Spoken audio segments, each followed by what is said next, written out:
এই মুহূর্তের সমগ্র বরাক উপত্যকার গুরুত্বপূর্ণ আঞ্চলিক সংবাদে সবাইকে জানাই স্বাগতম।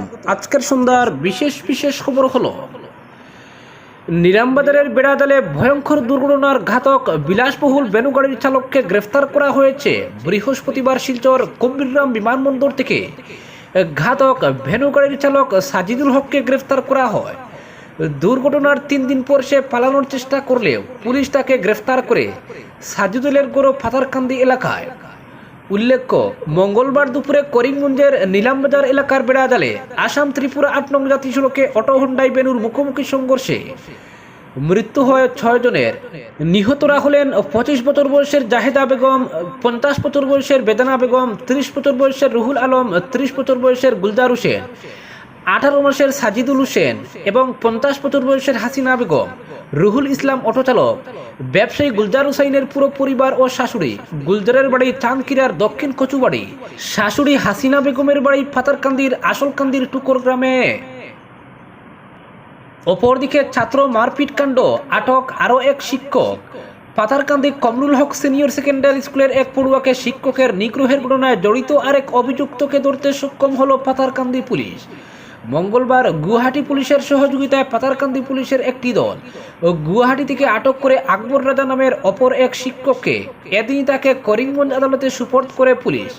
উল্লেখ্য, অভিযোগ মতে গত শুক্রবার পাথারকান্দি কমরুল হক সিনিয়র সেকেন্ডারি স্কুলের বাণিজ্য শাখার প্রথম বর্ষের ছাত্র শুভ্রাংশু সিনহাকে স্কুলের জহিরুল ইসলাম, আকবর রাজা ও তানজিম চৌধুরী নামের 3 শিক্ষক একটি কক্ষের দরজা বন্ধ করে বেধড়ক মারপিট করেন। সিনহার একটি ভিডিও সামাজিক মাধ্যমে ছড়িয়ে পড়লে বৃহত্তর এলাকা জুড়ে এই ঘটনায় প্রতিবাদের ঝড় উঠে। অভিযুক্ত 3 শিক্ষককে আটকের দাবিতে পরদিন পড়ুয়া সহ অভিভাবকদের পক্ষ থেকে বিক্ষোভ প্রদর্শন, পথ অবরোধ সহ শুরু হয়। অপ্রীতিকর ঘটনা এড়াতে রাজপথে নামানো হয় পুলিশ সহ সিআরপিএফ বাহিনীকে। ঘটনার পরদিনই পুলিশ অভিযুক্ত জহিরুল ইসলাম নামের এক শিক্ষককে আটক করে করিমগঞ্জ আদালতে সুপর্দ করে। বর্তমানে পুলিশ 3 অভিযুক্তদের মধ্যে বাকি এক অভিযুক্তকে খুঁজতে জোর তল্লাশি চালিয়ে যাচ্ছে বলে খবর পাওয়া গেছে। অপরদিকে কাটিগুড়ার ভূবাসন দফতর দুর্নীতির স্বর্গরাজ্য, তুপ কংগ্রেসের প্রকাশ্যে লেনদেন, অফিসে বসাই ঘুষ নিচ্ছেন লট পাটওয়ারি, ভাইরাল ভিডিও। একের পর এক সরকারি কর্মী আধিকারিক ঘুষ নিতে গিয়ে ধরা পড়ছেন রাজ্য জুড়ে। তবুও হুঁশ ফিরছে না একাংশ লোভী অসৎ কর্মীর। বৃহস্পতিবার কাটিগুড়ায় এমনই একটি ঘটনার ভিডিও ভাইরাল হয়েছে সর্বত্র।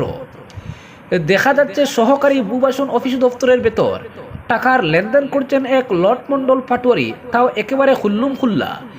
আসলে কাটিগুড়া সহকারী ভূবাসন অফিস নিয়ে সাধারণ মানুষের অভিযোগের শেষ নেই। ওই অফিসে সামান্য কাজে গেলেও টাকার লেনদেন করতে হয়। বিশেষত জমির নামজারির ক্ষেত্রে মোটা অঙ্কের টাকা দিতে হয় কিছু পাটোয়ারি কানুনগো কর্মীকে। গত কয়েকদিন ধরে এসবের যুগ হয়েছে ভারতমালা প্রকল্প। ওই প্রকল্পের আওতাভুক্ত জমি হারানো লোকদের নানাভাবে হয়রানি করে লুটে নিয়ে যাচ্ছেন সহকারী ভূবাসন অফিসের একাংশ পাটোয়ারি। অভিযোগ মতে আরও জানা যায়, পুরোদস্তুর এক সিন্ডিকেট করে ভারতমালা প্রকল্পের টাকা লুট করতে ওই অফিসে ওত পেতে বসে আছেন কয়েকজন। এক্ষেত্রে কিছু পাটোয়ারি বা লটমন্ডলের নাম সর্বাধিক চর্চায় রয়েছে। জমি জিরাতের নাম করে সেই নির্দিষ্ট সিন্ডিকেট মারফত প্রতিজন ভূমিহারা লোকের কাছ থেকে ইচ্ছেমতো টাকা আদায় করা চলছে। এ নিয়ে যখন গণক্ষোভ চরমে, তখন বৃহস্পতিবার পড়ন্ত বিকেলে সামাজিক মাধ্যমে ভাইরাল হয় এক ভিডিও। ফেসবুকে দ্রুত ছড়িয়ে পড়া ওই ভিডিওটি কোনো এক অজ্ঞাত নিউজ পোর্টালে প্রথম প্রকাশ পায়। দেখা যায় কাটিগুড়া সহকারী ভূবাসন অফিসের ভেতর ও বাইরে দফায় দফায় লেনদেন করছেন এক লটমন্ডল। বেশ মোটা অঙ্কের ওই লেনদেনে লাঠিমারা, লোহমালি, জগদীশপুর, চেরাগি এলাকার কিছু ব্যক্তিও রয়েছেন। তারা ওই লটমন্ডলের হাতে 500 টাকার নোটের বান্ডিল ধরিয়ে দিচ্ছেন এবং কাটিগুড়া সহকারী ভূবাসন অফিসের এক লটমন্ডল প্রকাশ্যে গুনে টাকাগুলো গ্রহণ করছেন দরদামও। উল্লেখ্য, যে লটমন্ডলকে ওই টাকা সংগ্রহ করতে ভিডিওতে দেখা যাচ্ছে, তিনি আস্ত কাটিগড়ায় বেশ বিতর্কিত। তার বিরুদ্ধে সাধারণ মানুষের ক্ষোভ সর্বাধিক। টাকা ছাড়া ন্যূনতম কোনো কাজ ওই লটমন্ডল করেন না বলে একাধিক অভিযোগ রয়েছে। এছাড়াও সাধারণ মানুষের সঙ্গে দুর্ব্যবহারের অভিযোগ তার বিরুদ্ধে রয়েছে। ভিডিওটি ভাইরাল হওয়ার পর নেট দুনিয়ায় কাটিগুড়ার সহকারী ভূবাসন অফিসারের অবস্থান জানতে চাইছেন অনেকে। কেউ কাছাড়ের জেলা শাসক বা আসামের মুখ্যমন্ত্রীকে ট্যাগ করে কড়া শাস্তির দাবি জানিয়েছেন। এ নিয়ে প্রতিক্রিয়া ব্যক্ত করেছেন কাটিগুড়া ব্লক কংগ্রেস সভাপতি হুসেন আহমেদ চৌধুরীও। সংবাদ মাধ্যমে তিনি বলেন, আস্ত অফিস চেয়ে গেছে দুর্নীতিতে, বিশেষত ভারতমালা প্রকল্পের কাজে কাটিগুলা সহকারী ভূবাসন অফিসে চলছে দেদার লেনদেন। যা নিয়ে কিছুদিন আগে ব্লক কংগ্রেস অভিযোগ দাখিল করেছিল সার্কল অফিসারের কাছে। জমির জিরাত নিয়ে ব্যাপক অনিয়মের কথা সেদিন বিস্তারিত সার্কল অফিসারকে তিনি জানিয়েছিলেন বলেও দাবি করেন হুসাইন আহমেদ চৌধুরী। বলেন, একেবারে প্রকাশ্যে নির্লজ্জের মতো কিছু পাটোয়ারি লেনদেন বা দরদাম করেন ওই অফিসে। এ নিয়ে কংগ্রেসের কাছে বহু অভিযোগ আছে। বৃহস্পতিবার যে ভিডিও ভাইরাল হয়েছে সেটি তারই প্রমাণ বলে মনে করেন ব্লক কংগ্রেস সভাপতি। এ নিয়ে উচ্চ পর্যায়ের তদন্ত দাবি করে জেলা শাসকের হস্তক্ষেপের পক্ষে সওয়াল করেছেন ওই কংগ্রেস নেতা।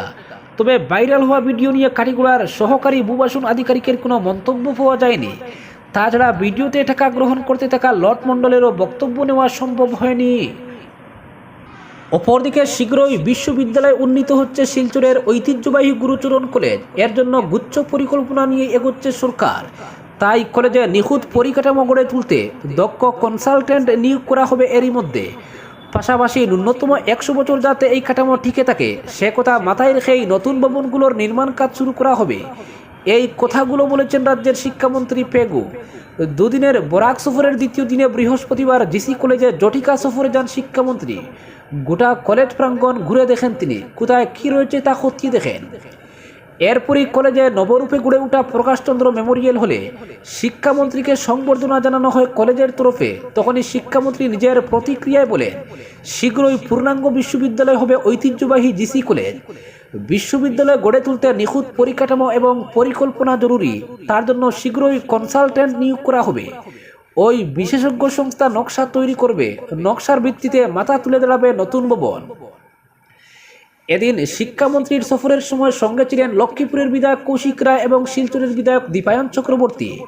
তাদের পাশে নিয়েই শিক্ষামন্ত্রী বলেন, বর্তমান রাজ্য সরকার একটা পরিকল্পনা নিয়ে নির্মাণ কাজগুলো শুরু করেছে। প্রতিটি নির্মাণ কাজ 100 বছরের আগে যাতে কোনোভাবেই ড্যামেজ না হয় সেভাবেই শক্তপুক্ত কাজ করা হচ্ছে। একইভাবে শুরু হবে জিসি কলেজের নির্মাণ কাজ। এদিন কলেজ প্রাঙ্গণে থাকা বিভিন্ন ভবন পরিদর্শন করেছেন মন্ত্রী। রাষ্ট্রীয় উচ্চতর শিক্ষা অভিযান ভবন, বিষ্ণুচরণ দে মেমোরিয়াল হল, হোস্টেল, অডিটোরিয়াম, খেলার মাঠ, এনসিসি ক্যাম্পাস, কলা, বাণিজ্য, বিজ্ঞান বিভাগের ভবনগুলো পরিদর্শন করেন মন্ত্রী।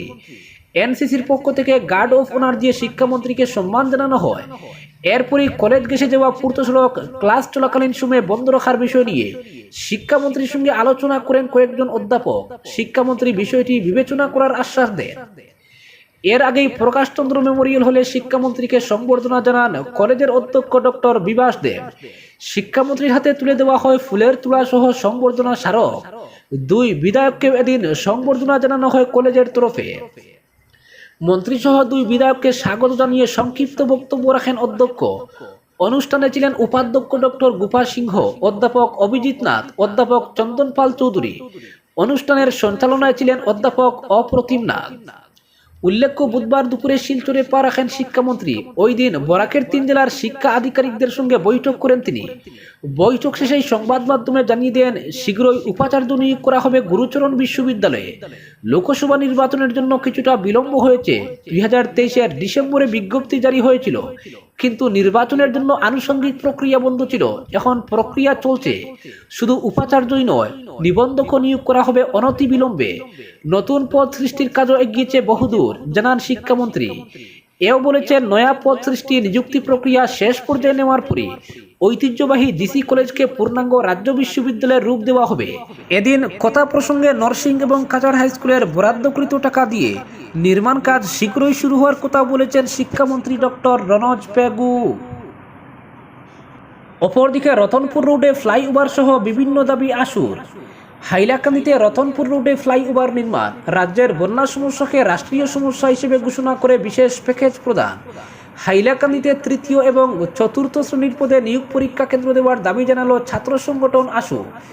বৃহস্পতিবার হাইলাকান্দি শহরের রাঙ্গাউটিতে এক সভা শেষে সাংবাদিকদের মুখোমুখি হয়ে এই দাবি জানান আসুর কেন্দ্রীয় সাধারণ সম্পাদক শঙ্করজ্যোতি বড়ুয়া। বলেন, হাইলাকান্দির রতনপুর রোডে অবৈজ্ঞানিকভাবে রেলের ইউটার্ন নির্মাণ করা হয়েছে। এতে যাতায়াতের চরম বিপাকে পড়েছেন স্কুল পড়ুয়া সহ কয়েক লক্ষ মানুষ। নিরাপত্তার অজুহাতে হাইলাকান্দিতে 3য় এবং 4র্থ শ্রেণীর পদে নিয়োগ পরীক্ষা কেন্দ্র দিচ্ছে না সরকার, এটা অযৌক্তিক।